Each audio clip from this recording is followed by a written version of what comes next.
Hello viewers, welcome to bharatshakti.in. I'm Brigadier Chatterjee, editor bharatshakti.in. The subject of our discussion today is China. We have a rather tenuous situation along the line of actual control between us and China in Tibet. There are multiple incursions in the eastern Ladakh sector. Even if we see the whole line of control as such, the Chinese have moved up troops from their formations, permanent locations in depth in Tibet to move forward deployment. However, this problem that we have with the Chinese is not just limited to us. In the South China Sea also, a similar problem is being experienced by many countries, whether it's Indonesia, Philippines, whether it's Hong Kong, whether it's Taiwan. Everybody's experiencing a similar kind of a aggressive, expansionist, belligerent attitude as far as the Chinese are concerned. And it's also so beyond South China Sea, in the African continent, where small countries have been actually gobbled up by China. Obviously, something has to be done to limit Chinese ambitions. I have with me today Major General Alok Dev. General Alok Dev is a Kargil veteran. He's also commander in Natal Division, and he's been the Deputy Director General of IDSA. With General Dev, we'll be taking the strategic issues basically. We will go into the major strategic issues that we should really pursue a little later. But before that, just to get everybody on the same page, I will request Nilanjana to give us a rundown on the operational situation as is obtainable along the line of actual control with China. Nilanjana. It has been over 2 months that the Chinese and Indian troops have been engaged in face-offs and skirmishes along the line of actual control in eastern Ladakh. On the 5th of May, the first standoff took place where soldiers from both countries engaged in fistfights and stone pelting in the area of Pangong So Lake. On the 9th of May, another clash was reported. A number of soldiers on both sides sustained injuries. The India-China face-off turned nasty on the 15th of June. Troops of both countries clashed for over 6 hours in the steep mountainous region in Galwan Valley, resulting in the deaths of 20 Indian soldiers. According to reports, the fighting resulted in 43 Chinese casualties as well. The situation has been labelled as unprecedented. Since then, thousands of Chinese troops have been deployed mainly at 5 hotspots: Y Junction in Depsang, Galwan Valley in Aksai Chin, Hot Spring, Pangong So Lake, and the area of Fingers. Around 20,000 troops are deployed along the LAC, while formations have been moved up in the northern Xinjiang province. This massive military build-up has prompted Indian armed forces to undertake mirror deployments matching China on its side of the LAC. Forward deployment of troops started with PLA's 3 major military exercises held in Tibet, Hubei and Xinjiang military subdivisions during January and February.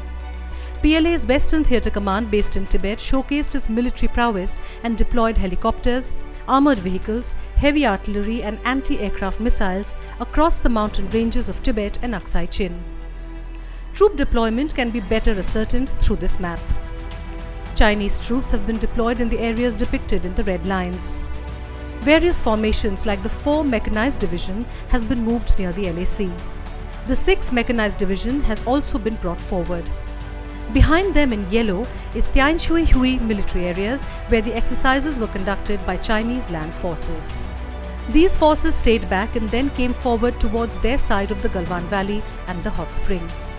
One of the major Chinese military bases is at Konkala along the red lines, where the Chinese have amassed huge number of troops, reportedly around 8 to 10,000, with tanks and heavy artillery. Some of the forces have also come from Karakoram Pass side, which is marked in red star near the Chip Chap River.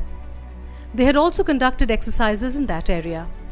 Troops participating in the 3 military exercises were moved forward to undertake a massive deployment.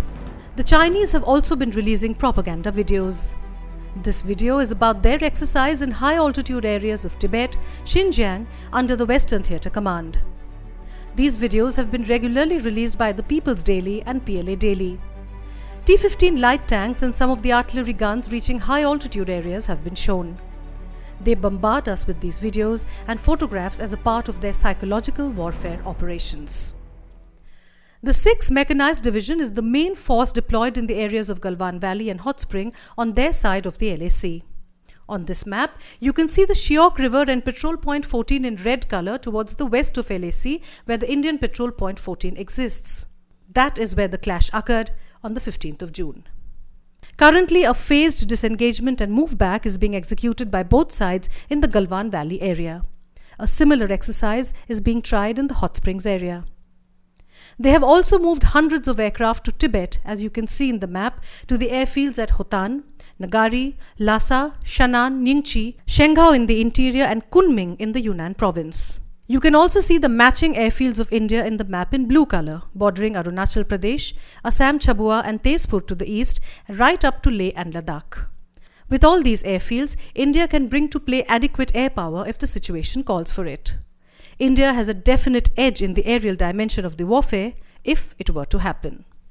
Despite talks being undertaken with the Chinese at the military and diplomatic levels, it seems that the time taken for resolution of the crisis would be long, and the Indian side is also preparing itself for a long haul. Thank you, Nilanjana. I think we'll now get on to the other issues. General. Thank you, sir, for this opportunity. You spoke about the South China Sea and you spoke about our borders. There is some historical commonality in both these issues, and it stems from China's perception of where it perceives its borders lie.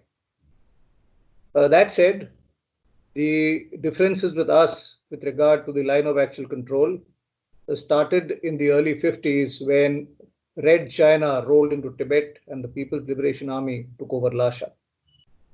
As regards the South China Sea, problems have manifested themselves in a concrete form much, much later. But the problems there too are equally serious. It's generally accepted worldwide that China's claims in the South China Sea have no legality. Therefore, it has disputes with the nations that you mentioned. Actually, it has disputes with 7 nations. One is Japan in the East China Sea. Then you come down to Taiwan, you come down to the Philippines, you come down to Indonesia, to Malaysia, Brunei, and Vietnam.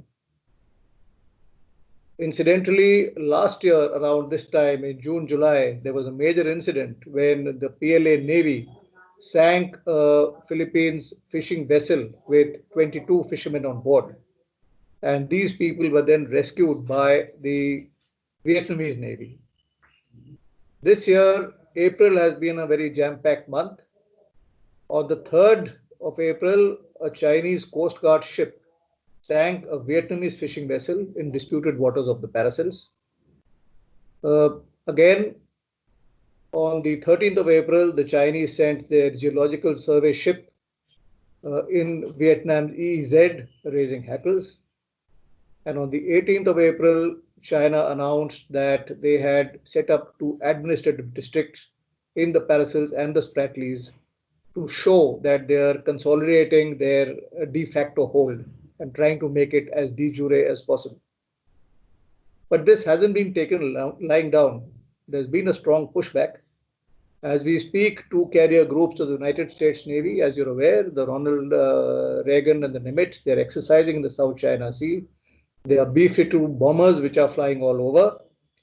In addition, the 3rd carrier, the Theodore Roosevelt, is also exercising in the Philippine Sea. In December, Malaysia put up a claim to the UN where it said that it was disputing China's claim to EEZ. Vietnam and Philippines have done so similarly. As a matter of fact, in March this year, Vietnam has submitted a note to the UN contesting China's claim specifically on the Paracels and the Spratlys.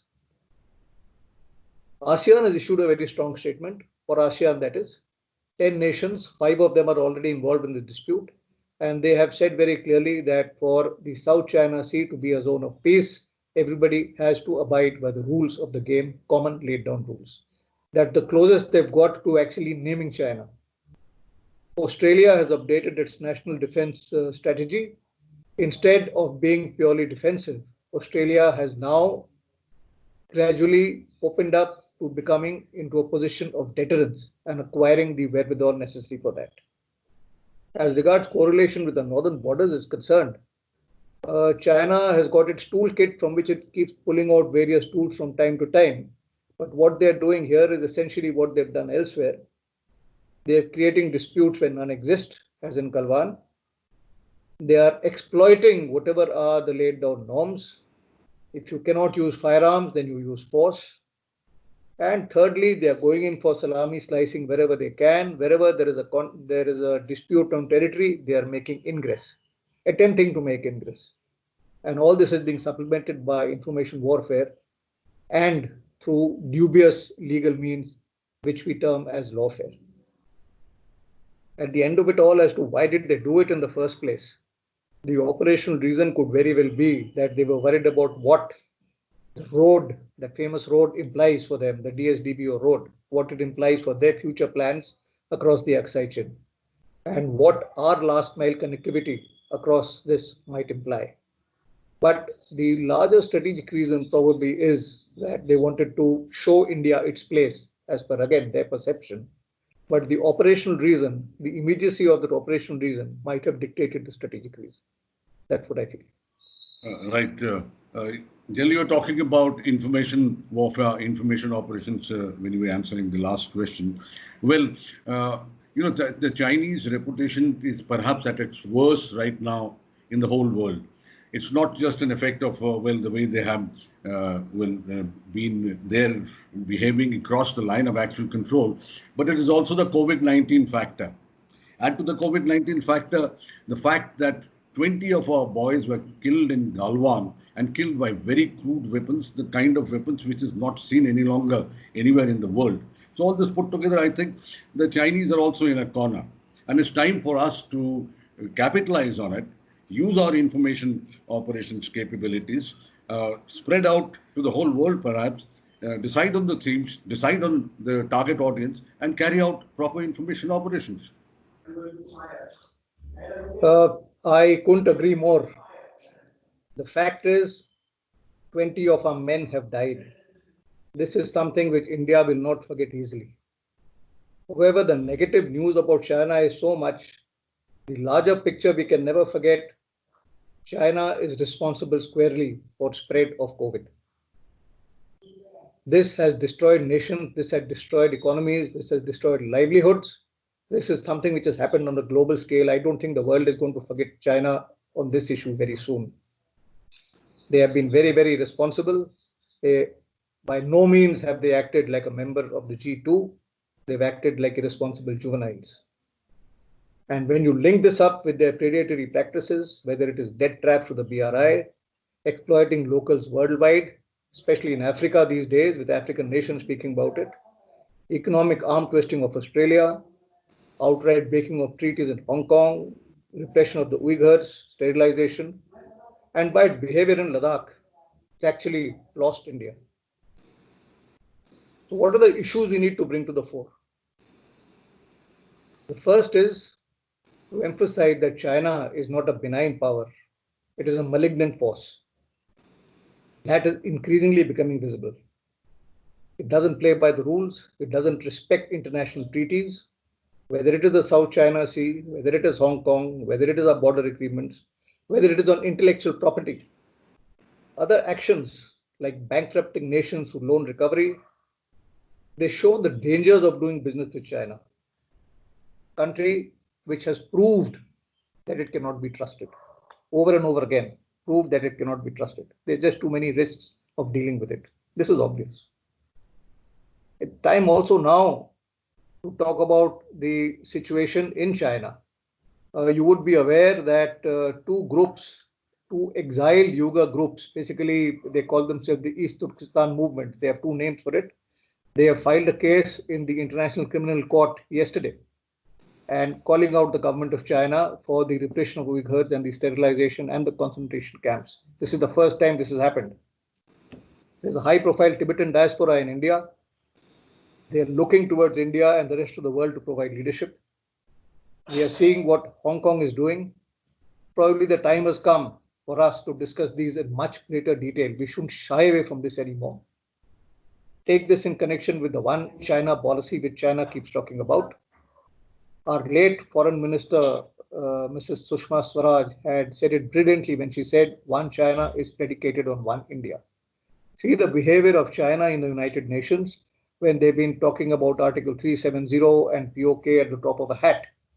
And there's no reason for any other country to be circumspect when discussing the human rights situation in China. The fourth issue, of course, is long term when we talk about economy. Decoupling from China will not be easy, but the call for becoming Atmanirbhar couldn't have come at a more opportune time. Considering the way our economies are coupled, considering the way we have a trade deficit, small baby steps in this regard will have tremendous cascading effects. We have already started on this. I am sure a roadmap is gradually being put in place. This is something we have to look at worldwide, including to our own business community. And lastly, of course, is the resolve which we have to show, which we have shown, and which we shall continue to show in dealing with China, this far and no further. Right. My next issue, General, is about intelligence gathering. We may be having a limited kind of very supervised kind of a disengagement at the line of actual control. But what really matters are the formations in depth.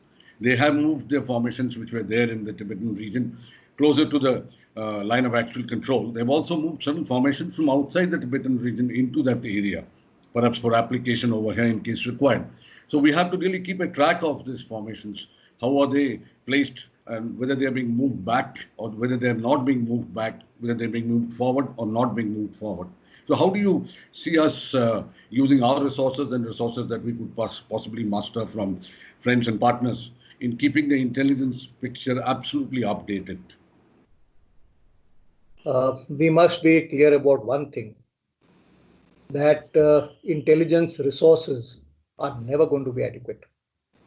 In India, we have always functioned with whatever we've had.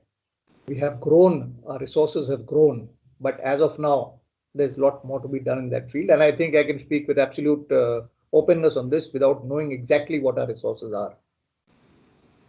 The surveillance which we have to carry out at the tactical, operational, and the strategic levels, whatever inputs we get have to be synergized, and they have to come down as a distillate to the person who requires it, the person at the appropriate level, and it has to come in real time. For troops on the ground, it's mostly visual and electronic. Unlike in the western border, where we have settlement right up to the border, here, obviously, because of the terrain constraints and the climate, it's not possible. We don't have too many human settlements. Unlike the Chinese, who are resettling Tibetans in modern villages, model villages across Arunachal on the borders there. At the operational strategic levels, yes, whether it is cyber, whether it is space, whether it is electronic, whether it is eyes in the sky, I am sure that whatever is being deployed now would have to be either relocated, reprioritized, supplemented. As you mentioned, the routes of ingress coming in from the hinterlands, bringing informations into Tibet, bringing them right up to the line of actual control. How to monitor these now more rigorously to ensure that there's enough warning right from the beginning when these formations start moving out from their areas. This is something which we will have to continue monitoring by probably redeploying resources. Will we get help from friendly countries? Probably yes. How frequently will we get it? Whenever we ask, or when they find something of interest to us. That I'm sure is an arrangement which government should be tying up. But at the end of the day, yes, we would require dedicated surveillance, redeployments, and I'm sure a government is already working on this. Well, the next issue, which really I think deserves a little bit of focused attention, is infrastructure in the border area. Now, we have developed some, we have plans for more, and we are executing certain projects even now. But if you see the infrastructure on the other side, well, yet it allows them a huge, I would say, benefit in terms of saving time for deployment along the line of actual control. So, what's your opinion really? How do you rate the status now, and what needs to be done as we go ahead? Firstly, let me say that after having done over 4 tenures on northern borders, I feel that compared to what there was earlier on, there's been a phenomenal improvement in our infrastructure. Considering that we had a policy where our borders were not really developed, that was consciously done. And coming to where we are today, there's been tremendous improvement. The Darbuk Shok Daulat Beg Oldi Road, for example, it just used to be an alignment and not even an alignment about 10 to 15 years ago. Today, it's a proper road with strategic connotations. I believe that in September, the road across the Rohtang, below the Rohtang, the all-weather tunnel is going to be inaugurated. In Sikkim, there's been tremendous progress. In Arunachal, with its multiple river valleys with various altitudes and densely forested terrain, it has taken more time and it's more challenging there. But even so, I would venture to say that we have been quite successful as getting our main arteries through is concerned. Our main arteries are through. We've set up our ALGs and helipads. The last mile connectivity is something which we're working on. And just yesterday, I'm told the Raksha Mantri had taken a review of all these projects. And I'm sure that we're going to press on regardless. We must also remember that these areas are, these mountains, they haven't settled very much. There are frequent disruptions with rain, landslides. You can just see how frequently even the Jammu-Srinagar highway is blocked at times in a year. And we have to do this work in tandem along with the Border Areas Development Program, which is something which the Ministry of Home Affairs does with all the border states. There are 96 odd districts in 17 states, and they work from the border rearwards. So we have to synergize these efforts to make sure that the infrastructure comes up in the way we want it to be. Right. My next issue is I feel we have a land fixation. Somehow or the other we've been fixated on our land borders and we haven't looked seawards too much in the past couple of decades. Perhaps it's because of the threat from Pakistan. But now that we do not count that threat as something very big, this kind of a thing in eastern Ladakh, will it reinforce that fixation?